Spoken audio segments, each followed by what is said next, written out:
पिंपरी चिंचवडमध्ये 9 वर्षाच्या मुलीचं आयुष्य बसने संपवलं. आता चालू आहे तपास. अरे जीव गेला, त्यानंतर फाईल उघडायची? नियम आधी झोपतात आणि अपघातानंतर उघडतात का? प्रायव्हेट गाडी हायवेवर 60 पार गेली तर चलन, ऑनलाईन क्लास.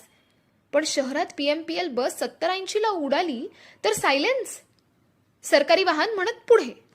लोकांसाठी कायदा, सरकारी वाहनांसाठी ऑप्शन. सिग्नल मोडला, गरिबाचा फाईन. सिग्नल कापला, बसचा केस पेंडिंग.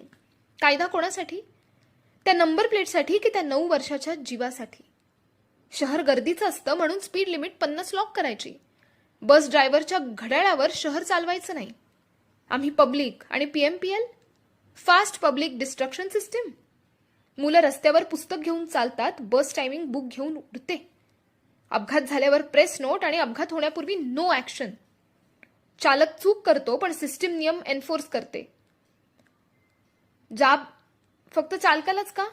जाब महानगरपालिका, वाहतूक विभाग आणि त्या नियमांना झोपवणाऱ्या हातांचा आहे.